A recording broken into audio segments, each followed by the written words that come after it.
All right, so check this out. What you're looking at is every single flight in the air around the U.S. at this very moment. It is thousands and thousands of them. Travel has bounced back in a major way, but it hasn't gone totally according to plan. The start of the summer travel season got off to a really rough start. About 5,400 flights canceled across the U.S. during the Memorial Day weekend. More than 1,600 flights never took off on Memorial Day alone. Delta canceled the most flights among major U.S. airlines. The company blamed bad weather and air traffic control. Saturday, it says about 90% of people who had a flight canceled got into a new one later that day. Now, across the whole industry, empty staff positions, rising COVID cases have created some major problems. We're still recovering in a lot of ways, and both our system and our network. We have a lot of new employees. About 30% of our team are new. Delta says the company plans to move its biggest hiring season ever. Now, the summer should see a lot more travel than in recent years. Airlines have had to really figure out how to meet the booming demand and how to figure in a pilot shortage that makes everything a little bit more complicated. Jenna Williams is moving toward his goal of logging 1,500 hours to become a commercial airline pilot. Right now, I'm embarking on the 400-hour mark, and I spent about $60,000 to $80,000 to get an actual commercial license and to get to where you need to get to. It's going to cost over maybe $100,000. The immense time and expense of certification will eventually place him in high demand. Over the next decade, more than 14,000 pilot openings are projected each year. But the pandemic slowed the rate of newly minted pilots, with only 4,300 graduating in 2021. At the same time, older pilots accepted COVID-era buyouts, further thinning the ranks. We're not quite back up to the number of pilots that we had pre-pandemic, but we're close. Southwest CEO Bob Jordan is ramping up hiring in search of 2,000 new pilots. We have about 5–6% of our aircraft right now that we can't fly because we don't have enough staffing. In Atlanta, Delta's chief training captain said his airline is confident it will meet demand. We're hiring 200 plus a month, and we're training 400 to 500 pilots every month in qualification training. So we feel good right now. Some carriers have long-term solutions for the pilot pipeline. United and Alaska Airlines created in-house flight schools, while Delta started the Propel program, helping staffers pivot to pilot life. The industry says there is no quick fix. Some of the ideas being thrown around include raising the pilot retirement age from 65 to 67 or lowering that 1,500 flight hour requirement, but pilots' unions are staunchly against those changes. And so this pilot shortage is likely to last for years to come.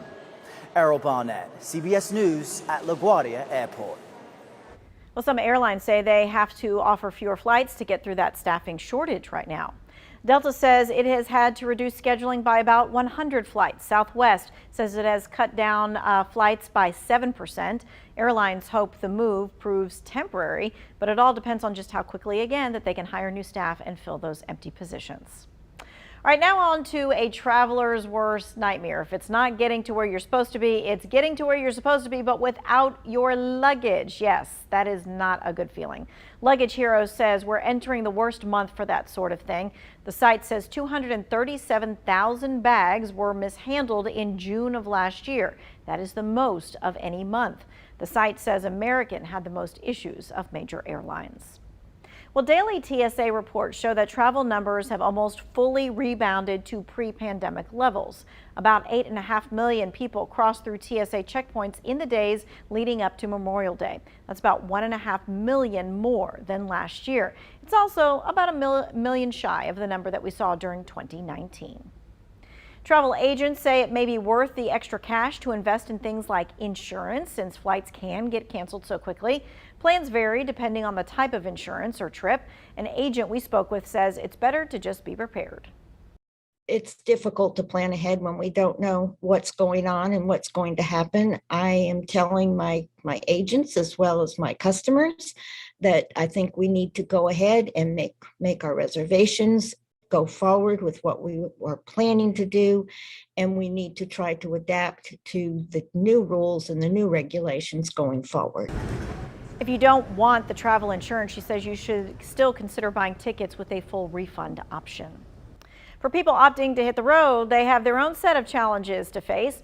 Now, more, of course, the rising gas prices near record high levels. AAA says the average gallon of gas costs $4.32 in Guilford County. Caswell County has the Triad's highest average prices at $4.41. The state average sits at about $4.35, just 2 cents shy of the record high. Well, experts expect this stretch of the year to have the most travelers of any point in the past 2 years. High gas prices, though, have not significantly reduced driver demand. Patrick DeHaan from Gas Buddy says that means we're likely going to see the cost of gas just keep going up. Well, it's going to mean that they're going to have to dig far deeper. There is still the possibility that we could see the national average go even higher. I would say or estimate 60% odds of the national average hitting that $5 a gallon mark at some point later this summer. The bright side, he says it would likely take a natural disaster or some other unforeseen event to push prices that high in North Carolina. Well, drivers everywhere want to find some kind of gas price relief. Here are 2 ways to cut down on your costs. Here's one. Only go to one grocery store. I know. We like to do all of the sales and things, but fewer trips means fewer gas gallons burned. That'll make your tank go longer. And slow down. It sounds simple, but seriously try it. You can improve your fuel efficiency in a big way. AAA says demand for cruises have rebounded. The organizations say bookings are twice as high as last year. AAA is confirming that a lower COVID risk contributed to that higher demand. The CDC recently dropped its cruise travel warning, and that has encouraged many to get back out on the sea. A business owner near a Virginia port says this means big business for his company. We really need to get our sea legs back as a community and remember that these are passengers, these are visitors coming on these cruise ships, and they're here to do all the things that you might want to do while you're on vacation. He says he expects the ports to stay full all summer long and the number of cruise travelers in the area to skyrocket.